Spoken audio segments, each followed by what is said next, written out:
Olá, sejam todos bem-vindos a mais uma edição do BIMverso, um canal que trata de BIM e outras tecnologias. Quem gostar do conteúdo, considere se inscrever, compartilhar com os amigos e também dar um like, isso ajuda o canal a ir à frente.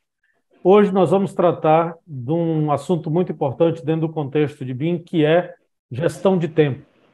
E para isso nós estamos aqui com o engenheiro Heron Santos e com também o engenheiro Arlindo Neto, que é engenheiro civil com especialização em BIM para infraestrutura pela Universidade de Barcelona e gestão de projetos complexos pelo MIT. Atua nas áreas de projeto de ferrovias há mais de 10 anos e é sócio da empresa Staff Engenharia e Projetos. Além disso, é embaixador da Ziggurat no Brasil, cofundador da Project Data, software de gestão e produtividade, custos e projetos, e também é professor na EBPOS. Obrigado, Arlindo, por ter aceito nosso convite. Imagina. Obrigado você pelo convite. Também estamos com Heron Santos, que é consultor de gestão de obras, com pós-graduação em gerenciamento de projeto e mestrado em arquitetura e urbanismo pelo MDU da UFPE. Atua há mais de 10 anos na área de TI e nos últimos 20 anos tem se dedicado ao gerenciamento de projetos para engenharia e arquitetura. Possui certificações PMI, Project Management Institute, e também é reconhecido pela Microsoft como especialista em gerenciamento de projetos com o MS Project. Professor e coordenador de MBAs relacionado à gestão de obra. Obrigado, Heron, por ter aceitado aqui nosso convite. Eu é que agradeço aí o convite. Vamos começar a nossa conversa pelo conceito de gestão de tempo dentro desse contexto. Tempo que é um recurso tão escasso, né, no nosso dia, talvez o mais escasso de todos. É um tipo de recurso que a gente não tem volta, né? Passou, já era, não tem mais como a gente ir atrás dele, mas é possível a gente fazer uma boa gestão disto. Então, qual seria, dentro da ótica do PMI, Heron, o conceito de gestão de tempo? Na verdade, tá, eu tirei minha certificação em 2005 e de lá para cá, tá, o tempo realmente se tornou relativo, porque, vamos dizer assim, o conceito que a gente tinha de gerenciamento do tempo naquela época era, por exemplo, a elaboração de um cronograma, tá, e o acompanhamento da execução das tarefas. E aí, com o surgimento, tá certo, do Lean, o surgimento das metodologias ágeis, esse conceito mudou muito. Tá? Hoje, quando a gente fala de gerenciamento do tempo, por exemplo, se a gente fosse olhar somente a parte de cronograma, a gente não teria somente um cronograma num determinado projeto. Olha que eu não estou nem falando de obra, né? Estou falando de projeto mesmo. A gente, vamos dizer assim, hoje direciona muito para o Last Plan System, que indica ou sugere que nós deveríamos ter 3 cronogramas, por exemplo. E no acompanhamento do tempo, tá, o foco ele saiu um pouco, tá, da execução da tarefa para ser mais sistêmico. Ou seja, quando a gente gerencia o tempo de uma tarefa, a gente está gerenciando o tempo gasto para levantar uma parede, por exemplo. Já hoje, nosso foco está muito focado para o processo de levantar a parede, que envolve toda a parte de transporte de insumos, tá, todo o tempo necessário para verificar a qualidade. Hoje, nosso foco está muito mais no processo do gerenciamento do tempo do que na ação do gerenciamento do tempo. Eu não sei se consegui assim, posicionar direito essa mudança do PMI, que foi, vamos dizer assim, que abraçou, né, todas as ideias lá de Costella, do Lean Construction Institute, e também das metodologias ágeis, como Scrum. A última versão do PMBOK, quando eu comecei a ler, tá certo, eu me senti verdadeiro, é como se eu estivesse entrando no PMI naquele momento. Eles romperam um paradigma do passado, eles iniciam, inclusive, no PMBOK dizendo o seguinte: não estamos aqui revogando ou retirando todos os conceitos das versões anteriores, mas considere que a gente está entrando numa nova fase e a gente vai apresentar um novo conceito de PMBOK. E aí, assim, eles apresentam, né, toda uma filosofia agora, onde, por exemplo, nós não temos mais o capítulo de gerenciamento do tempo. não existe mais esse capítulo. Tá? Existem ações ou processos que devem ser seguidos para você gerenciar e planejar e gerenciar o tempo do projeto, né? E aí o tempo é um processo e não uma ação. Eu não sei se eu consegui explicar direito, Rogério. Sim, sim, ficou claro. Essa mudança do PMBOK realmente já vi sendo comentado por muitos. Você acha que causou alguma resistência daqueles que há muito tempo vem seguindo a lógica do gerenciamento de projetos do PMBOK e de repente se vê agora na nova versão com uma nova roupagem, por assim dizer? Você acha que sofreu alguma resistência? Eu não digo resistência, não, tá, Rogério? Eu digo o seguinte: ele está quebrando paradigmas. É muito comum você chegar num projeto, numa obra, vamos falar de obra, e aí o pessoal falar assim: ó, cronograma e nada é a mesma coisa. Tá certo? A gente tem esse cronograma aqui na parede, mas a gente colocar ali e hoje a gente não olha mais ele. Tá? E aí, com essa visão mais do ágil e o surgimento dos 3 cronogramas, que é o longo prazo, médio prazo e curto prazo, tá? Isso começa a clarear um pouco mais. Começa a clarear um pouco mais e a quebrar algumas resistências. Porém, eu acredito, tá certo? E aí eu poderia provocar até a Arlindo aqui numa conversa que ele tem sentido, tá? A gente fala muito em planejamento. O PMBOK, 90% dele é planejamento. Só que planejamento é a menor parte da execução de um projeto. Então, enquanto a gente não se direcionar realmente nossas forças para ações de controle de projeto, tá? Ou seja, você controlar esses 3 cronogramas, tentar identificar os desvios, eu acho que as barreiras vão continuar existindo e o pessoal vai continuar dizendo que cronograma não serve para nada. Porque eu concordo com ele, cronograma que não é atualizado constantemente não serve para nada. Um cronograma que não é atualizado há um mês, é melhor você esquecer ele, né? Eu não sei qual é a tua visão, Arlindo, disso aí. Não, com Obrigado. certeza, né? Acho que talvez para projeto até, pelo menos na parte ferroviária, né, que eu trabalho, acho que até um pouco mais. O cronograma ele é uma coisa dinâmica, né? A gente tem que entender isso. Ele sofre com várias situações externas, vários pontos que mudam o cliente, que mudam uma premissa. A gente tem uma situação muito grande que as ferrovias não. Você tem que passar por uma aprovação dentro da ferrovia para você seguir com um projeto, da parte operacional, enfim. Tem uma série de vertentes aí que impactam diretamente no cronograma. Então, se você não passa por essa atualização, esse planejamento mais orgânico, o cronograma realmente, no fim das contas, ele vai ficar parado ali, não vai servir para nada, você não vai conseguir cumprir nenhuma etapa. E eu acho que uma coisa muito importante que você falou bem no começo, né, parar de pensar na ação e pensar um pouco mais no processo. Eu acho que isso é um ponto que você muda o jogo, né? Você sai daquela ótica do produto final, entende o que é o processo, e nesse processo você consegue realmente ter um produto final melhor no tempo que você estimou e com uma qualidade, dependendo de como você faz essa análise, né, com uma qualidade até melhor. Eu acho que isso é um ponto muito, muito central da discussão para a gente realmente mudar essa ideia de gestão, de planejamento e mais para a realidade. Até porque, pensando até de uma maneira mais genérica, né, jogando essa gestão para outras áreas, hoje o que a gente está vendo de projeto, tudo é muito dinâmico, tudo é muito relativo. Você entra com um tipo de atividade nova, então, uma atividade de programação, por exemplo, o pessoal que está indo para a linha de projetos digitais, tecnológicos, linha tech,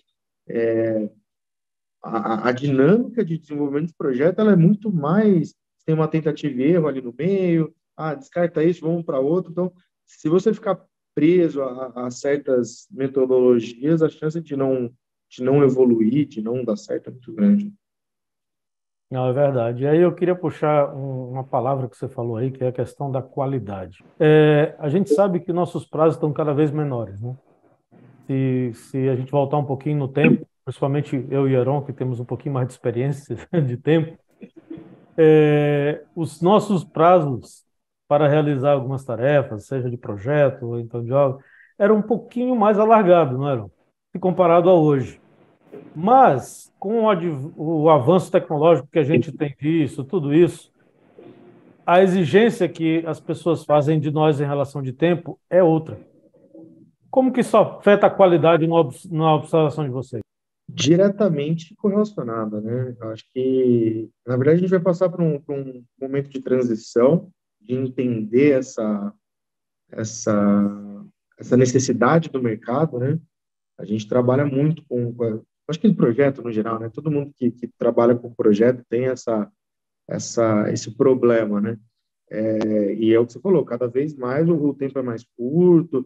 Eu acho que a gente tem que ter dois entendimentos só, né? O primeiro, o cliente tem que entender o que ele quer da fase do projeto, é até um pouquinho fora da discussão, mas eu acho que isso é muito importante, porque a gente tem passado muito por cliente que parte com um projeto básico, em cima desse projeto básico ele parte com uma contratação de obra, e então tá, ó, você está correndo um risco, é um risco, né? Não deixa de ser, melhor que seja feito o projeto básico, na melhor qualidade que tem, mas tem que entender que é um projeto básico. O projeto básico não é para essa finalidade. Então, acho que esse é um ponto que projetistas, no geral, mesmo quem estiver passando uma situação dessa, tem que deixar bem alinhado com o cliente, porque é um risco, né? Mas falando da parte de qualidade especificamente, um processo que a gente tem passado muito internamente é o que eu tenho de ferramentas hoje no mercado, que eu consigo otimizar o meu tempo, que eu consigo melhorar a minha produção e eu vou ter um resultado final melhor ou pelo menos da mesma qualidade que eu fazia antes. Então, a gente tem esse trabalho já, mais ou menos, uns 2 anos e meio aqui internamente, vamos trazer programação, vamos trazer ferramentas de gestão que tem no processo. Uma coisa simples que eu até aprendi na Zigurati, a utilização do Slack, por exemplo, que é uma comunicação interna específica de projeto. Isso é uma ferramenta de gestão, mas que você melhora a qualidade, melhora a troca de informação, o fluxo de informação. Então, é um ponto. A gente entra numa programação básica, às vezes um VBA da vida, vamos otimizar um processo. Eu falo, é engraçado, né? Que a gente vai condicionando o pensamento dos funcionários. Então, hoje o estagiário entra aqui e fala para assim, ó, se por algum momento você parar na frente do computador e começar a fazer muitos processos repetidos, é o mesmo processo, eu estou lá fazendo várias vezes. Levanta a mão. Fala, ó, gente, estou fazendo esse processo. Por quê? Ou a gente já pensou em um jeito mais fácil de você fazer isso, ou você vai levantar uma bola para, realmente, o que a gente pode fazer para isso não ser repetido? Por quê? Porque se você gera erro, e a questão do tempo, você vai perder muito mais tempo fazendo aquela atividade. Então, eu acho que hoje é essencial que as empresas, é difícil ter, né, mas que elas tenham alguém ali, pelo menos uma pessoa internamente, se tiver um setor melhor ainda, no entendimento das tarefas dentro da empresa e como elas podem ser otimizadas. Você fala assim, mas eu vou ter um custo de uma pessoa só para fazer isso, mas essa pessoa, ela vai te trazer um resultado final, ela vai reduzir o seu custo, vai reduzir o tempo que você demora e vai aumentar a qualidade do seu projeto. Então, acho que é um ponto muito interessante e que é extremamente válido para as empresas terem dentro do desenvolvimento dos seus projetos. Não, é verdade. Você estava relatando essa questão do estagiário, né? Eu me lembrei de uma situação com um aluno meu, que eu passei na frente do computador dele, ele estava editando um texto, no AutoCAD ainda, na época, editando um texto de um loteamento, onde ele botava lote 1, por exemplo. Aí depois ia lá, texto 2, 3. Aí eu olhei ele fazendo aquilo, perguntei, vem cá, são quantos lotes, hein? Ele professor, mais ou menos uns 1.500. Eu digo, meu Deus, tu vai fazer isso 1.500 vezes? Tu sabia que tem uma forma de você enumerar isso automaticamente com o programa? É mesmo, é mesmo. Claro que tem, pelo amor de Deus. Você não pode perder esse tempo todo fazendo uma ação extremamente repetitiva e achar que está normal. Não dá. Eu sempre digo o seguinte, eu acho que eu sou muito preguiçoso.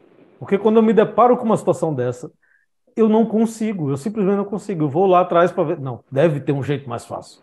E não é Sim. possível, né?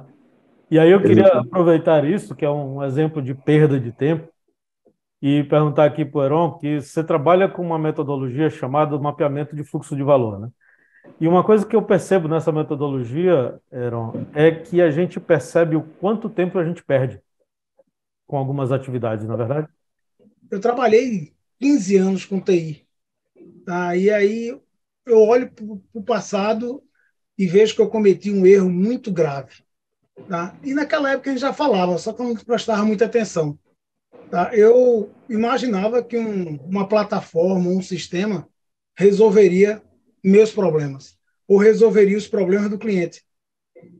E a primeira coisa que eu fazia, tá certo, era apresentar até a plataforma para o cliente, tá certo, para mostrar para ele o que iria ser automatizado. E hoje eu vejo que o caminho é o contrário, né? E isso veio justamente do mapeamento de fluxo de valor da Toyota. A primeira ação que eu faço, eu imagino hoje, é tentar entender o cliente, entender qual é o processo do cliente, para a partir dessa visão imaginar onde é que eu estou perdendo tempo. Agora, algo tá certo que tem influenciado muito meu trabalho e tem dado certo é o seguinte: eu parei de sugerir mudanças. Tá? O que o Lean mostrou é o seguinte: quem mais tem condições de sugerir mudanças é quem trabalha naquela organização, e não eu que não trabalho, eu sou apenas um consultor. Eu vou lá, tá certo, e estou conhecendo aquela empresa naquele momento. O cara trabalha lá há 2 anos. Quem sou eu, tá? Para falar assim, ó, tu tem que fazer dessa forma. Então, existe uma mudança muito grande, e aí o mapeamento de fluxo e valor está, vamos dizer assim, está conduzindo para esse processo, a gente, vamos dizer assim, parar de utilizar o BPMN, que eu ia até falar sobre ele no começo, que é uma técnica muito boa de mapeamento de processo, mas não mostra o fluxo de informações e materiais. Tá? E aí o fluxo de valor começa a mostrar isso. E a gente direciona muito para perguntar, tá certo? Ou seja, quem desenha o processo? Eu não desenho mais processo. Eu ensino, tá certo, os funcionários a desenhar seu mapa de fluxo de valor e apresentar para mim. Eu mostro a técnica de desenho. E logo depois eu digo, ó, e para você, onde é que a gente está perdendo tempo nesse processo? E aí, se a gente for para dentro de uma obra, o cara vai dizer assim, ó, a gente está perdendo tempo porque a gente está esperando o material. O processo está certinho, tá certo? A plataforma de planejamento planejou tudo certo. Mas a gente está com falta de material. Eu digo, sim, mas por que isso está acontecendo? Me mostra aí no fluxo de valor, ou no seu mapa de processo, vamos falar mais de processo, mas é fluxo de valor, né? Onde está ocorrendo essa quebra? Aí ele fala, é nesse momento aqui, ó, que a gente faz o planejamento e aí o almoxarifado não sabe que aquilo ali está planejado para executar naquele dia. Eu digo, então, seu processo de planejamento está errado, não é a plataforma, não é o software, é o processo que está tentando dar informações para vocês, vocês não estão trabalhando com essas informações. Então, o que eu vejo muito de mudança, aí você falou de quebra, assim, as barreiras que estão acontecendo, é que a gente hoje está começando a ter uma visão mais sistêmica do processo e de como essas plataformas, como esses softwares, tá certo, vão nos dar informações para que o processo funcione melhor. Eu tive muitos fracassos no passado, o pessoal dizia, o software não funcionou. Eu digo, como não funcionou? Ele sempre funcionou em todo canto. Não, mas aqui não funcionou. Eu digo, na verdade, então o erro foi nosso de não ter analisado seu processo e mostrar como ele vai dar as informações para seu processo melhorar.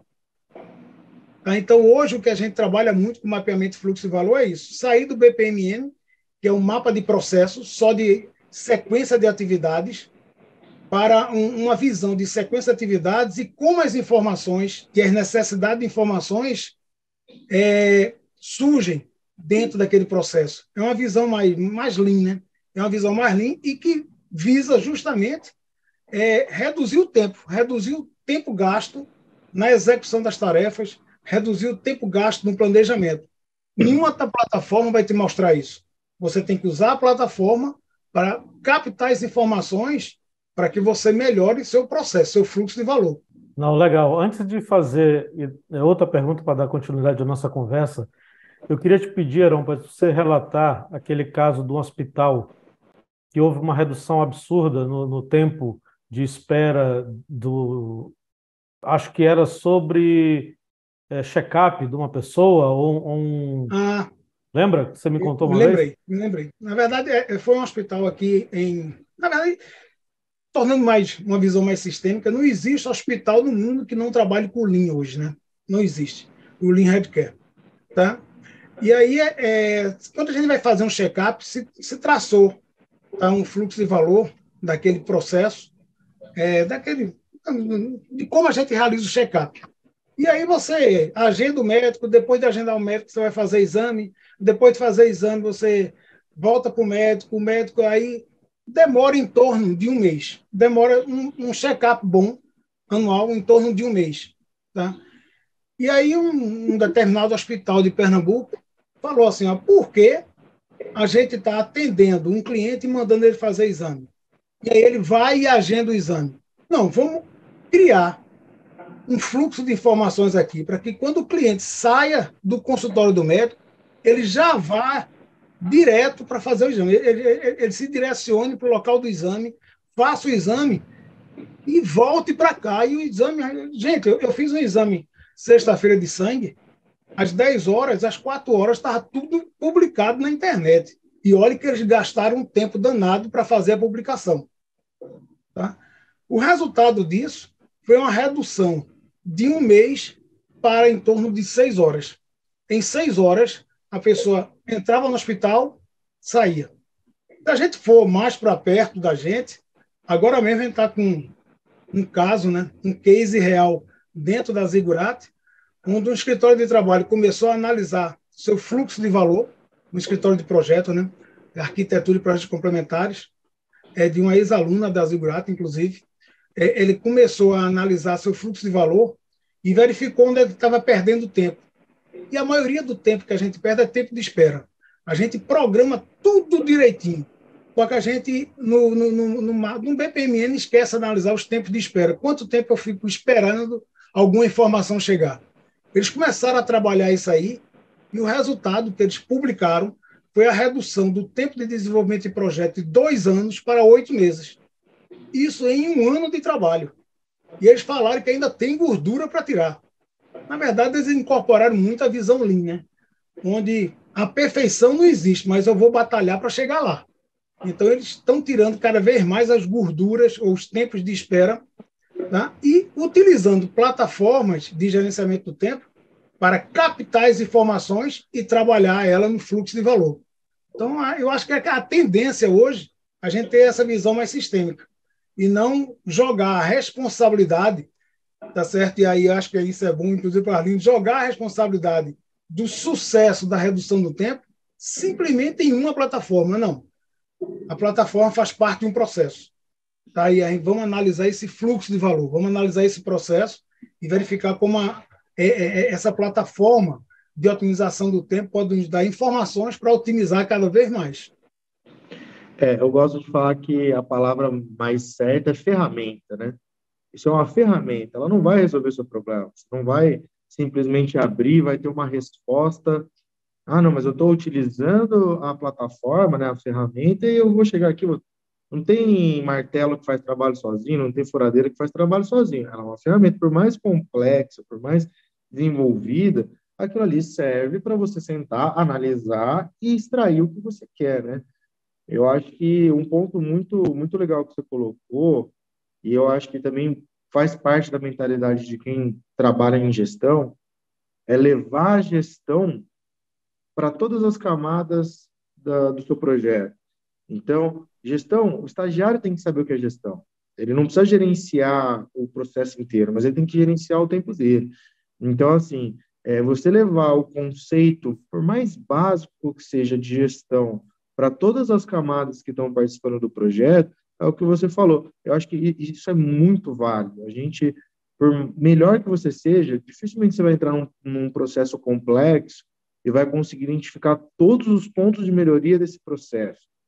É exatamente o que você falou. Tem alguém lá, essa pessoa trabalha, ela vive, ela respira aquilo todos os dias, ela está de frente com esse problema. Se você der o conceito básico de gestão para ela, a chance da resposta do seu resultado ser melhor, né? De você sentar com aquela pessoa e entender qual que é o melhor processo, qual que é a melhor solução para a melhora da produtividade, partir dela mesma, por mais que não seja a solução, a resposta finalizada, né? É muito grande. Então, eu acho que esse é dois pontos importantes, né? A gente levar essa gestão em todos os níveis, todas as camadas do projeto, e entender que, por mais tecnologia que a gente tem, inteligência artificial, né? Falando disso, já que está muito aí, o pessoal está chat GPT, que o pessoal acha que vai jogar lá e vai vir uma resposta. Eu acho que a gente tem que entender que são ferramentas, a gente precisa sentar e analisar. Mais para frente a gente vai até falar um pouco, esse software que a gente desenvolveu, por exemplo, ele indica, eu sempre coloco esse ponto para o pessoal, ele indica, por exemplo, se o seu funcionário ele ficou na internet, o tempo lá que ele ficou na internet. Só isso é muito variável. Se tiver com um funcionário que está trabalhando com pesquisa, por exemplo, tem como você falar. Então, o que serve a ferramenta? Para ele olhar e entender, pô, tal funcionário, ele está fazendo alguma coisa relacionada à pesquisa, relacionada... Ah, tá, beleza, ok. Pô, ali vou bater o olho, vou dar uma olhada, vou ver se está tudo certo. Ah, não, essa pessoa está ligada diretamente à produção. Então, assim, é uma ferramenta. Não adianta você abrir lá, ver uma informação e adotar aquela informação como verdade absoluta e tomar uma ação em cima dela sem analisar. Então, acho que são dois pontos que, na linha do que você estava falando, acho que também são bem válidos. Sabe o que eu me lembrei agora, Arlindo? É que a gente estuda, e quando vai para a prática, né? Eu também tenho essa dificuldade. Eu estou incluído, tá? A gente estuda, quando vai para a prática, esquece um pouco da teoria. Aí eu me lembrei, você falando de ferramentas, me lembrei de Bilal Suca. Quando ele coloca que o BIM, por exemplo, o BIM que a gente tá aqui, tá? É composto de três áreas, né?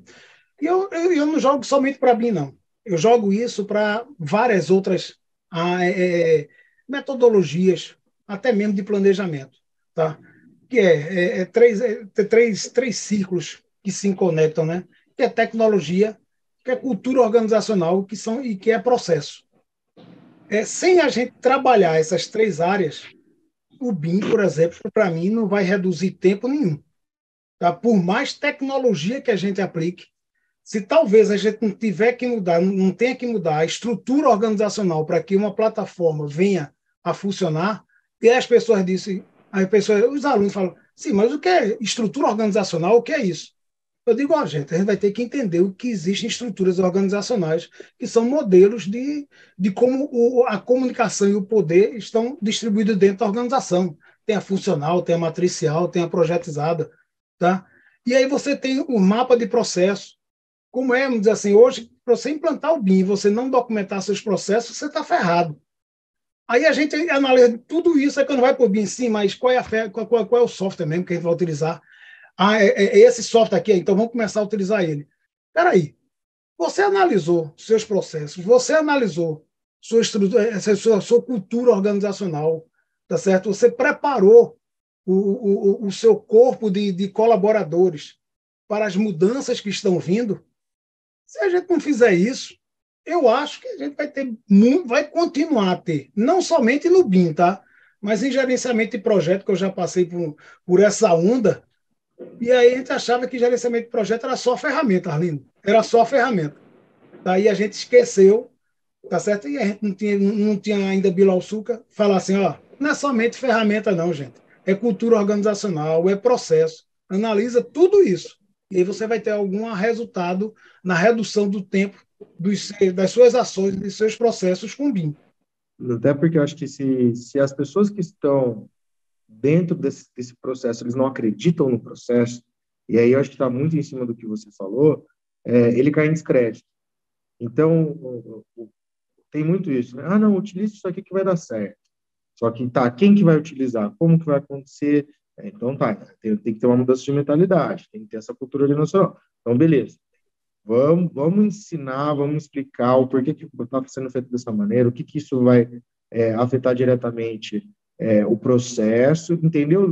Entender que vai ter uma curva de aprendizado, que o resultado não vai vir naquele momento, né? Às vezes você está implementando, pô, já vai vir, não vai acontecer. Só que a hora que ele chegar num ponto específico, aquilo vai desencadear uma série de benefícios e aí você vai ter o retorno. Só que se quem é exatamente isso, o BIM, se quem está trabalhando no BIM não acreditar no processo BIM, não, pô, mas eu vou perder muito mais tempo. É mais fácil eu colocar uma linha lá do que modelar uma canaleta. Óbvio que é muito mais fácil. Só que se você, em algum momento, não ter essa quebra, não, mas isso aqui vai me gerar valor. Isso aqui eu vou agregar, lá na frente do orçamento vai ser mais fácil, entendimento do projeto, do cliente, a solução dada, proposta, eu consigo verificar se tem alguma falha, beleza. Então tá, você chegou num ponto que entendeu. Aí, a partir disso, você vai começar a otimizar o processo. Então tá, agora como eu faço? Já entendi que aquilo ali tem valor. Tá, não vou mais fazer uma linha, vou modelar a canaleta. Agora, como que eu consigo chegar à minha produtividade de modelar a canaleta mais próximo do que antes que eu simplesmente fazia uma linha? Aí você parte para um outro momento de maturidade do projeto, né, que você vai para uma otimização de processo. Acho que é bem nessa linha mesmo. Esse contexto de gestão do tempo e também de tudo que a gente estava falando de processos, ele, no fundo, independe de ser BIM ou não, né? Como o Aaron tinha comentado, qualquer metodologia que você queira utilizar, isso será necessário. Se a gente pensar no escritório que trabalha ainda no método tradicional, ele vai precisar disso, né? Ele terá, e se quiser aumentar a sua produtividade, ele vai ter que pensar nessas questões. Agora tem um detalhe que eu queria provocar. Digamos que eu tenho um escritório que trabalha ainda no método tradicional e que teve toda essa preocupação de mapeamento de processos, ele tem lá o seu fluxo bem redondinho, tudo legal. Mas agora esse mesmo escritório quer migrar para BIM. Vocês concordam que eu tenho também que mudar esses mesmos processos, refletir ao menos sobre ele, mesmo que não seja mudar, mas pelo menos novamente revisitá-los e ver se aquilo se adapta a essa nova realidade? Sem dúvida nenhuma. Eu acho que a dinâmica BIM, ela agrega muita coisa, mas ela muda muito o fluxo, né, de trabalho. Então, você revisitar esses processos, revisitar por mais consolidado que você esteja ali na sua cultura organizacional da sua empresa, não vai bater, né? Você não vai conseguir ter um fluxo. É uma mudança de metodologia. Acho que a palavra mesmo, ela já metodologia, ou seja, se fazer de uma maneira, agora você vai fazer de outra. Então, ela é uma quebra grande no processo. Voltamos ao ponto. A gente tem que passar o valor, porque ela vai dar trabalho. Então, se quem estiver fazendo não entender o valor, vai cair em descrédito, vai parar no meio. Então, entendendo o valor da metodologia, você consegue justificar todo esse trabalho que você vai ter que vir em cima de análise, toda essa análise tem que ser feita de novo, toda análise de processo, né, de gestão, de planejamento, as ordens, os fluxos. Então, na minha opinião, sem dúvida nenhuma, ela afeta diretamente, mas, ao mesmo tempo, quem é mais organizado, quem já tem um processo dentro mais consolidado, se tiver a cabeça aberta, e eu acho que esse é um ponto muito importante, não só da nossa discussão, mas da atualidade, você ter uma cabeça aberta para entender que atualmente tudo está mudando, tudo está tendo uma maneira nova de ser feita, ou pelo menos de você pensar se aquilo serve para o que você faz, né?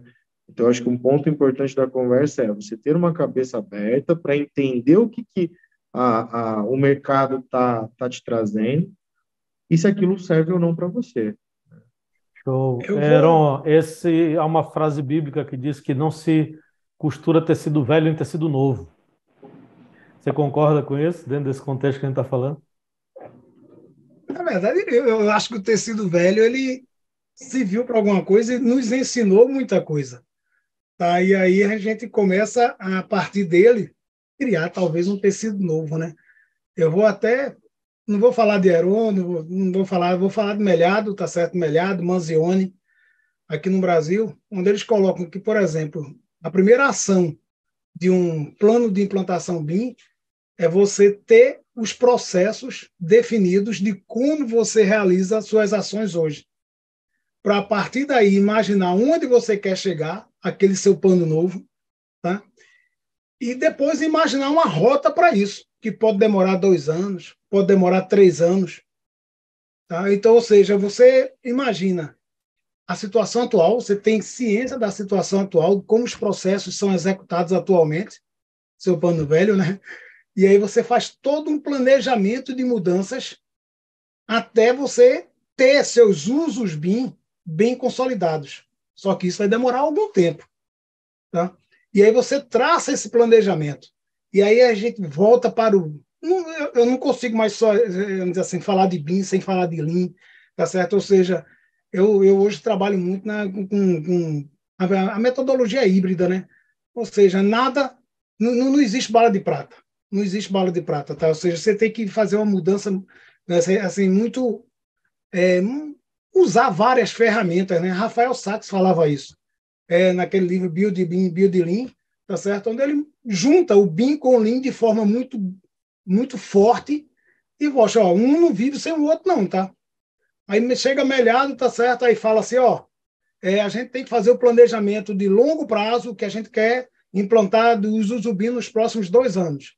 Mas depois a gente reduz esse tempo para o que a gente quer fazer nos próximos 6 meses. Gente, isso é a gente pensando, tá certo? Longo prazo, médio prazo, curto prazo. A gente, vamos dizer assim, a gente tem que ter essa visão mais sistêmica da coisa, tá? Plataformas vão ajudar.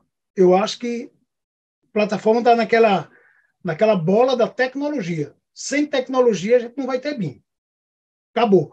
E não é somente tecnologia de software de desenvolvimento, mas é a gente pensar na interoperabilidade, tá certo? E como esses softwares vão se misturar, os softwares de cronograma, tá certo? Vão se misturar tudo.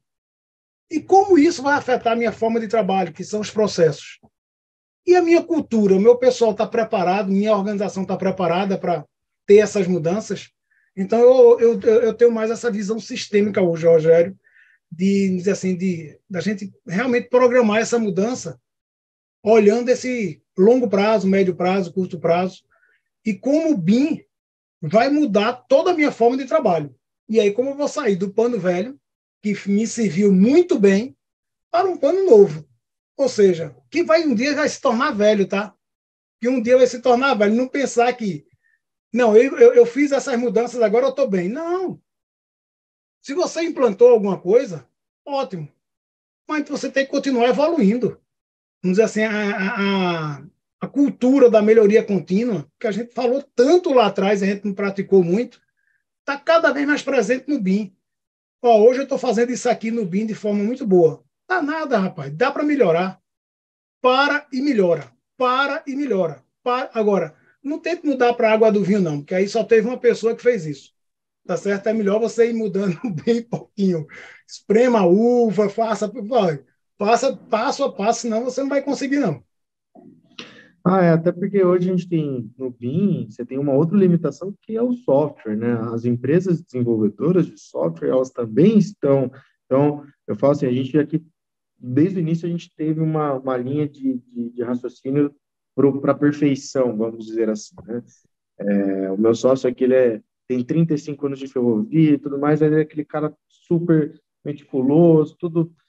E, pra você ter uma ideia, uma vez eu apresentei um modelo para ele, ele falou assim, tá, mas a brita do lastro ferroviário aqui não está modelada? Eu falei, opa, pera, mas como assim? Você quer que eu faça a modelagem de uma brita 3? Vai ficar, imagina o tamanho disso. Mas a gente sempre tentou isso. Então, assim, a gente fez a modelagem das fixações da ferrovia, coisas que o pessoal, no geral, até hoje não faz. Por quê? Não, isso vai ficar muito pesado, isso vai dar trabalho. Não. Beleza, o que a gente tem em dia? A gente vai tentar. Se a gente conseguir, ótimo. Se não conseguir, a gente recua e apresenta o mais leve, o que está funcionando. Só que a gente sempre tentou. Então, o que acontece? Com o passar do tempo, a gente começou a conseguir. Por quê? Porque a gente tentava de um jeito, não deu certo. Tenta de outro, tenta de outro, tenta de outro. Muda o processo, volta. Tá saindo o elemento X, vamos para o elemento Y. E hoje a gente chegou num nível que a gente conseguiu otimizar fluxos, processos, enfim. E a gente tem um modelo que está próximo, cada vez mais próximo do que o que a gente quer. E a gente continua tentando. Então, acho que essa questão de evolução contínua, né, desenvolvimento contínuo, ela acaba sendo muito importante. E um outro ponto, eu acho que o pessoal que está assistindo a gente, espero que eles estejam entendendo isso, né? Mas essa questão de plano velho e plano novo, ela é muito relacionada ao processo, não relacionada à parte técnica. Ninguém está falando que... Eu falo isso porque, assim, a gente está num setor de engenharia e, querendo ou não, a gente trabalha com muitas pessoas que já estão no mercado há muito tempo, já faz aquilo daquele jeito há 30 anos e funciona. Então, a ideia não é que se perca a técnica, que você faça de uma maneira... Ah, não, então você está falando que a técnica que eu utilizava antes não está certa. Não, o processo. Então, acho que a gente volta no ponto de mostrar o valor, né? Então, assim, não estou falando que o que você fazia está errado. O resultado final é o mesmo, a técnica, às vezes, é até a mesma. A gente está falando de processo. O processo que você pode fazer isso, ele pode ser um processo mais otimizado, ele pode ser um processo mais limpo, mais ágil, enfim. Diferenciar só essas duas coisas, porque eu acho que isso é uma grande barreira. Você entrar hoje num mercado que é extremamente tradicional, extremamente conservador, extremamente não, mas acho que foi até mais conservador, né? Acho que Heron já deve ter vivenciado muita situação dessa, do pessoal fala, não, isso aí não vai servir para nada. Isso aí, não, isso aí não vou usar. Isso aí, o jeito que eu faço é melhor. Então, a gente entender só essa diferença, que eu acho que essa atualização e tudo mais, ela está muito ligada a processo, né? Não, Já sem que, dúvidas, só sem dúvida. falando, só complementando, Tarlin, o que você falou, tá certo? Às vezes eu falo, ó, você pode estar com uma ótima produtividade, tá certo? E uma baixa produção. Viu? O pessoal disse, assim, se eu tenho uma ótima produtividade, como é que eu tenho uma baixa produção? Eu digo, porque o cara está com, você seu pedreiro, por exemplo, está excelente, mas a sua entrega de insumos está ruim. Então ele fica muito tempo parado. O bom é termos indicadores, né, que é isso que você está falando, né? Quanto mais indicador a gente tem, melhor, e saber lidar bem com esse indicador também. Há pouco o Arlindo levantava essa questão, né? Não adianta só olhar o dado e já sair criticando, mas saber lidar bem com esses dados. E aí eu faço as palavras do Heron. Eu gostaria de ver, Arlindo, aí, se você puder compartilhar conosco as aplicações, a Projeteira, né, o nome da aplicação. E gostaria que você pudesse, por favor, compartilhar conosco aí, fazer uma demonstração do seu funcionamento. A ideia surgiu muito assim, estou há 10 anos trabalhando diretamente com ferrovia, já tinha trabalhado com o projeto antes, e a gente sabe, o pessoal vem trazendo soluções de fazer essa aferição de HH da equipe de produção, né? Mas acaba tudo muito ligado a um timesheet. De ter que ter uma planilha, ter que ter um papel, que a pessoa vai lá e escreve. Enfim. E aí, em cima disso, conversando com o funcionário, a gente começou a bater um papo, pô, e se a gente fizer assim, se fizer assado, será que tem como? E veio, assim, uma ideia totalmente despretensiosa, e a gente começou a tentar desenvolver. No fim, o que era o ponto? Se a gente conseguir, que eu acho que até é meio básica, né, a lógica, mas se a gente conseguir aferir quanto tempo cada funcionário ficou em cada projeto, a gente consegue começar a ver custo. Em cima disso, num padrão do que a gente desenvolveu, eu consegui saber em cada disciplina que ele trabalhou, eu consigo ter uma noção de produtividade. Então, o que a gente desenvolveu? Em cima de um padrão de centro de custo, né, que eu acho que hoje qualquer empresa minimamente organizada tem algum padrão, não precisa ser o nosso padrão, né, pode ser qualquer padrão, a gente consegue aferir isso. Então, qual é o centro de custo que é? Então, qual o projeto que é? Né? Se o cliente, vamos dizer assim, né, se a empresa ela tiver uma identificação de disciplina, por exemplo, no código que ela utiliza para nomear os arquivos, a gente consegue saber em qual disciplina foi trabalhado o projeto. E, em cima disso, a gente conseguiu gerar um banco de dados, que eu acho que esse é um outro ponto muito importante. A gente até conversou esses dias sobre isso. Eu acho que os projetos eles tendem cada vez mais a serem dados. não só dados técnicos, né? Então, o dado efetivamente do projeto, da parte técnica do projeto, como os dados de histórico desse projeto, como que ele foi feito, quais informações foram trocadas, quem foi envolvido no projeto, tudo isso é dado. Então, a partir do momento que você consegue capturar todos esses dados, a gente consegue gerar um banco, e disso você pode ter infinitas possibilidades de informações, né? Então, a gente vai conseguir registrar todos os projetos que a gente tem em andamento. A gente está, ao máximo, tentando tirar a interface do usuário. Então, antigamente, por exemplo, a gente tinha que adicionar projetos. Ainda vai ter, né? Mas você vinha aqui manualmente, colocava qual projeto que era, puxava aqui qual o centro de custo. A gente já está tentando trabalhar, por exemplo, com expressão regular. Então, ele já tem um pré-cadastro do projeto para não depender totalmente do usuário ir lá e preencher qual que é o centro de custo. A gente consegue ter o controle, por exemplo, de quais usuários, quais funcionários eu tenho trabalhando efetivamente nos projetos. Consigo controlar o horário de entrada e saída deles, né? Então, qual que foi o primeiro registro que foi feito, qual que foi o último registro. Aqui a gente consegue, em cima deles, não sei se vocês conseguem ver, eu tenho qual que foi a data, qual que foi o horário e qual que foi o centro de custo. Então, esse centro de custo aqui, ele está ali no 520.001. Então, eu consigo ver isso de cada funcionário. Então, naquele tempo específico, qual foi o centro de custo que ele trabalhou, né? Qual foi o projeto que ele trabalhou. Então, horário de almoço, você vê que dá para identificar o horário que o pessoal saiu para almoço, enfim. Então, esse é um primeiro indicador que a gente tem. Depois a gente entra para um gráfico de produtividade, por exemplo. Então, a gente consegue ver o tempo que cada funcionário, né, cada usuário, ficou em cada projeto. Então, você tem o peso dele por tempo mesmo, né? Quem trabalhou mais em tal projeto específico, enfim. Você consegue saber quais disciplinas. Então, drenagem, terraplenagem, projeto, enfim, aí vai depender de cliente para cliente. Cada um desses é um funcionário.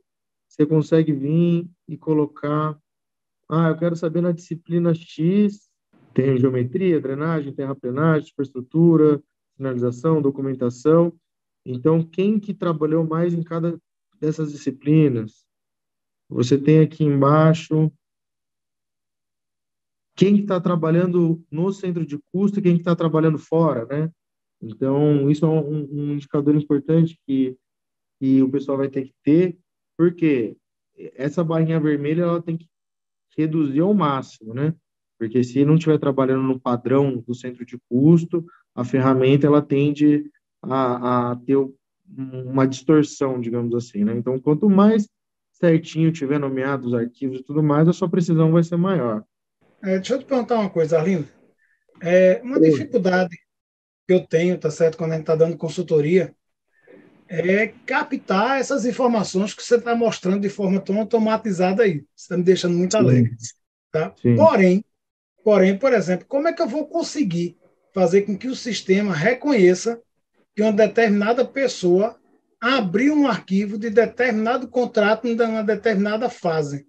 Porque eu estou imaginando, e aí você pode me corrigir, eu estou imaginando que o nome do arquivo vai ter que direcionar para que você identifique, o sistema identifique isso.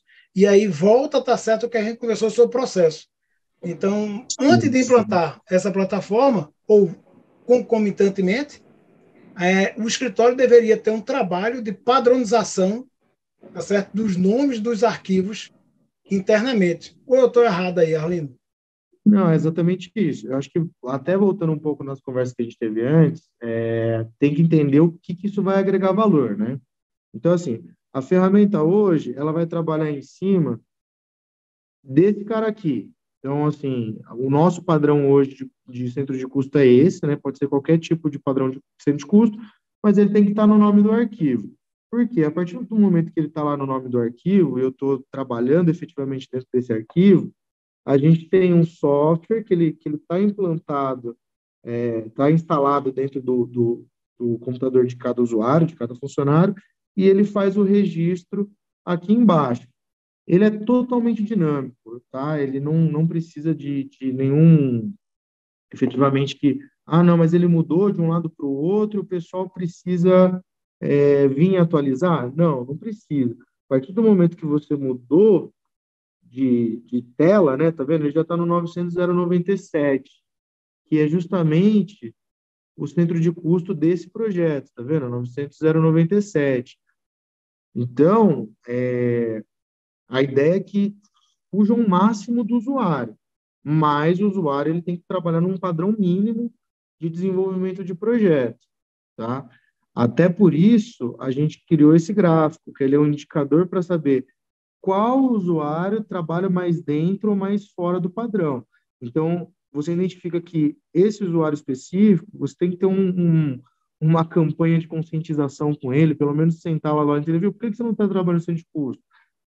Mas pelo menos essa organização de ter um centro de custo para cada projeto, né, ter uma nomenclatura específica para cada projeto, ela precisa acontecer.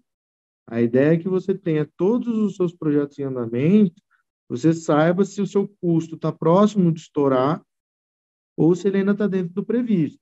Então, você tem lá as suas propostas, né, enfim, e em cima do que você tem de lançamento de custo específico, em cima do que você tem de horas consumidas, HH consumida de cada funcionário, a gente consegue avaliar a saúde financeira, digamos assim, do projeto, né? Se ele está próximo de estourar, então a gente consegue fazer análises aqui de cada projeto, né? E fazer esse acompanhamento.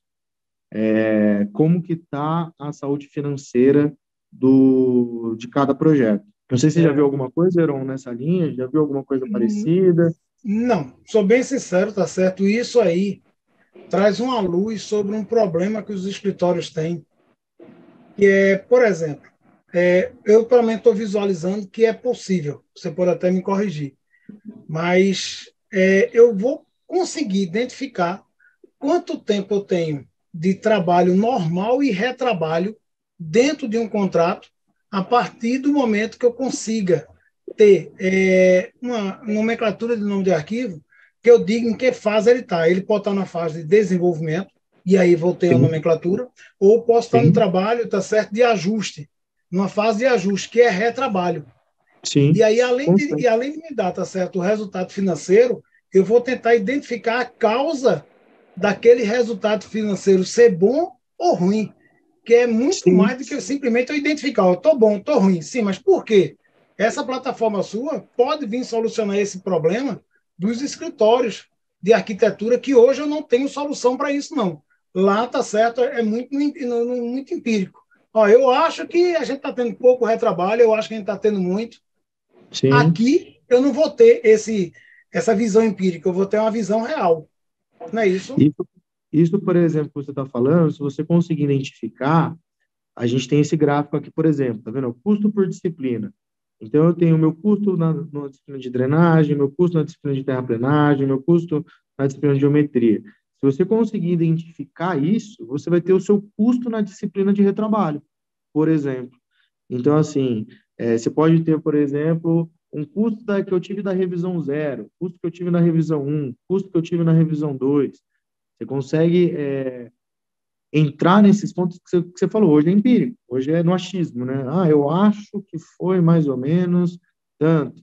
Então, sim, a gente consegue ter esse tipo de análise. Além da subdivisão por disciplina, eu posso dividir também por etapas. Por exemplo, a disciplina drenagem tem a etapa X, Y, Z. Sim, pode, sem problema algum. A gente tem um campo aqui em cima, de cadastro, que a gente consegue cadastrar a disciplina de projeto.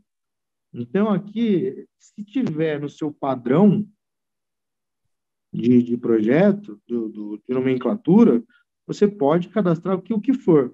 E a gente tem um a mais aqui ainda, tá vendo? A gente coloca, por exemplo, o que for. A gente consegue identificar o que é Excel, o que é Word, por exemplo. Então, a gente aqui colocou que Excel e Word ele vai entrar para uma nomenclatura de documentação. Beleza. Então, ele vai para a documentação direta. Eu não preciso nem escrever no código. Ele já entende, se eu tenho meu centro de custo e ele é Excel, ele vai para a minha disciplina de documentação direto, por exemplo. Então, você pode cadastrar também nessa linha, tá? Outro gráfico que eu gosto de mostrar é esse aqui de cima, que você tem o seu peso da sua equipe dentro do projeto, tanto por tempo, então quem efetivamente trabalhou mais, quanto por custo. Então, às vezes você tem um funcionário que ele trabalhou muito mais tempo, só que o custo dele é menor do que um funcionário que trabalhou, é o projetista, o gerente, enfim. Então, isso está aqui também como estratégia para você fazer o planejamento da equipe, funciona bem. Funciona para você ter esse entendimento de quem que eu vou alocar de equipe nesse projeto específico. Eu dei uma proposta mais alta. Não, eu dei uma mergulhada no projeto. É um projeto simples, eu posso colocar um projetista que vai ter um custo mais baixo. Mas eu preciso entregar o projeto no tempo mais rápido, então eu vou fazer um dimensionamento de equipe maior. Então, com o desenvolvimento do projeto, você consegue vir justamente fazendo essa análise em cima do gráfico, entendendo, putz, eu estou para estourar meu projeto, meu custo está alto, vou mobilizar mais gente com custo mais baixo para finalizar? Não, vou parar quem tem uma produtividade melhor, porque eu vou gastar, mas eu sei que ele vai encerrar antes do projeto finalizar. Enfim, antes dele começar a dar prejuízo, né? Entendi. Então, Deixa eu te perguntar uma coisa. sim, Digamos que uma das disciplinas você terceirize, tá? Então você vai sim, contratar um outro escritório para fazê-la. sim, Pelo que eu estou entendendo, eu precisaria cadastrar esse novo escritório aí, instalar a tua aplicação também nos computadores dele, para que isso sim, rode, porque nesse exemplo que tu está falando, é como se todo mundo estivesse no mesmo escritório, né? Mas se eu sim, tiver sim. pessoas espalhadas em vários escritórios, vai rodar do mesmo jeito? Depende muito de como é a sua contratação, né? Se a sua contratação for efetivamente por HH, por exemplo, eu tenho um contrato guarda-chuva com uma empresa e nessa empresa eu pago eles efetivamente de acordo com quanto eles trabalharam.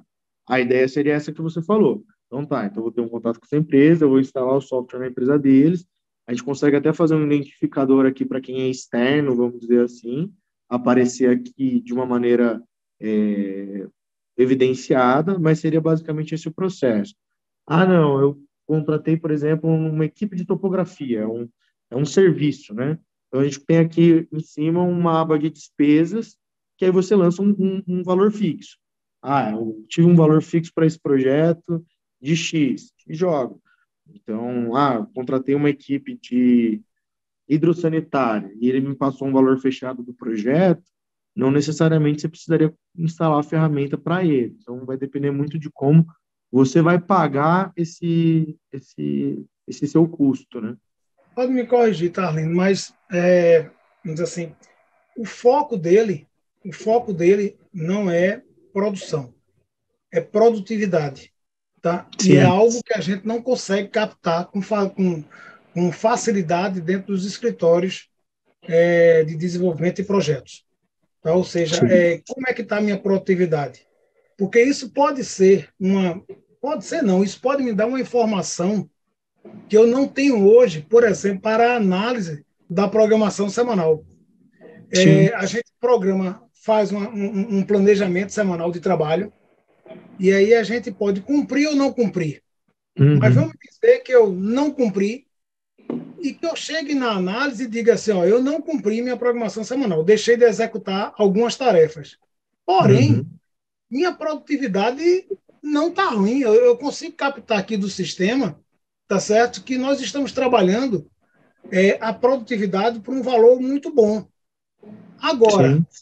como eu estou com muito acontecendo alguma coisa que eu tenho que analisar e que agora eu estou vendo, a minha produção está baixa e meu custo do escritório vai ser maior, tá certo, do que o esperado, porque o custo do projeto está dentro do contexto, tá certo? Ou seja, eu estou trabalhando aquele projeto dentro de um custo esperado, porém o Uhum. custo do escritório não vai estar, o custo do escritório vai estourar.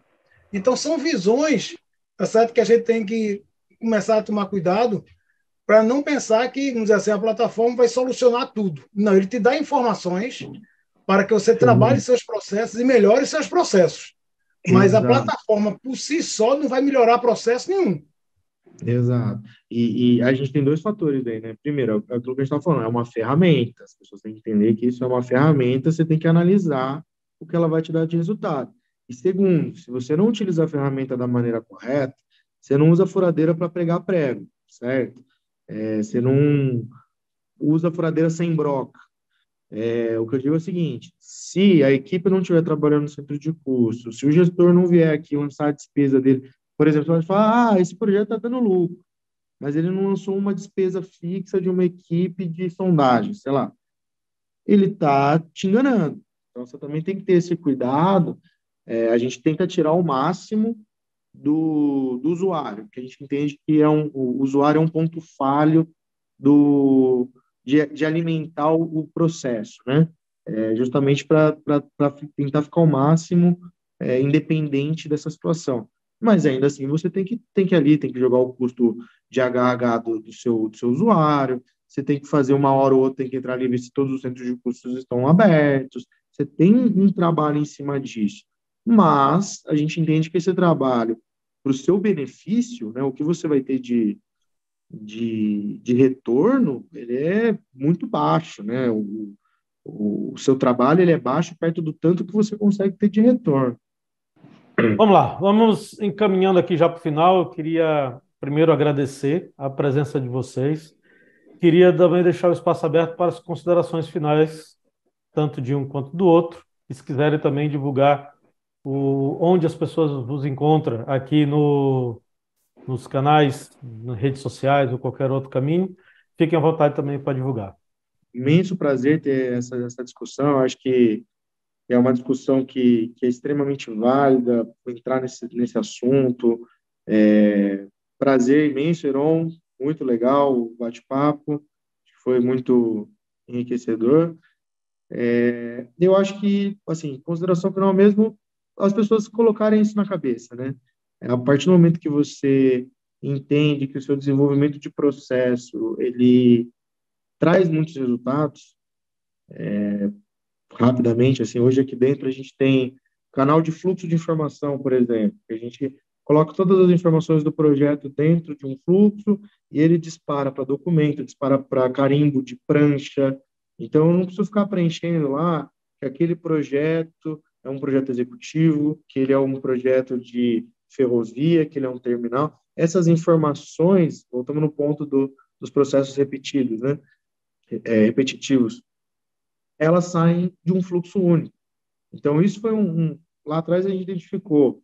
A gente tem um problema de inconsistência de carimbo. Cada hora alguém preenche de um jeito. Como que a gente faz para otimizar isso? Tá. Definimos, temos uma solução. Hoje é muito mais rápido, não tem muito menos dor de cabeça. Enfim, a conclusão disso perca um pouquinho de tempo nos processos. Isso lá na frente te traz um retorno muito grande, assim, né? E eu acho que é um ponto que da conversa aqui reforçou muito.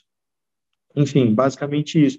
Quem quiser me procurar, pode me procurar lá no LinkedIn, Arlindo Crivari Neto mesmo. Acho que o Rogério pode pôr aí na descrição depois. E quem quiser bater um papo sobre isso, fica aberto, vamos lá, a gente conversa. Se quiserem saber mais um pouco, só chamar. De minha parte, eu só quero agradecer aí a oportunidade de participar desse bate-papo. Eu acho que os assuntos foram bem legais, tá? E principalmente, Aline, ter conhecido a tua plataforma. Aí eu acho que ela tem um poder de penetração muito grande dentro das organizações e algo que hoje a gente faz de forma manual é sujeito a muitos erros. Eu, por exemplo, já vi no escritório, está certo que a pessoa tinha que anotar o que estava começando a fazer, a hora que terminava. Aí, dessa planilha, entregava para outra pessoa, que essa outra pessoa ia lançar no Excel, tá certo? Aquele negócio, para tentar pra ter as informações que com o teu sistema isso aí, esse tempo gasto, tá certo? De trabalho não agregado, se a gente fosse falar de Lean, né? De trabalho Sim. que não agrega valor, tá certo? Ou seja, a gente iria reduzir ele a zero e esse tempo a gente poderia direcionar para o desenvolvimento dos projetos, tá certo? Sim, Então, se a gente fosse pensar a Lean, é uma ferramenta de redução de desperdício muito grande. Parabéns, muito boa, obrigado. gostei muito. Vou querer me aprofundar mais, tá certo, nelas aí, para indicar para os escritórios. Aí eu espero que o pessoal tenha visto esse poder de penetração dentro dos seus ambientes organizacionais. Quem quiser continuar batendo papo também conosco, comigo, né? Aí eu me dediquei ao LinkedIn, só estou por lá. Tá ok? Então, obrigado pela oportunidade. Espero que o pessoal tenha visto todo o potencial da tua ferramenta. Muito boa, parabéns. Obrigado, Aaron. Obrigado mesmo pelas palavras. Eu acho que potencial ela tem muito para ajudar os escritórios no geral, né? Tanto de engenharia quanto de arquitetura. Voltamos na questão da metodologia. Basta o pessoal acreditar aí que tem tudo para dar certo. Ótimo, muito bom, muito obrigado, Heron, muito obrigado, Arlindo. Todos esses dados estarão aqui na descrição do vídeo. Se ficaram conosco até agora, lembro de se inscreverem no canal, também curtir e compartilhar, para que vocês tenham também acesso a todos os outros bate-papos que a gente ainda vai fazer por aqui. Obrigado a todos e até a próxima.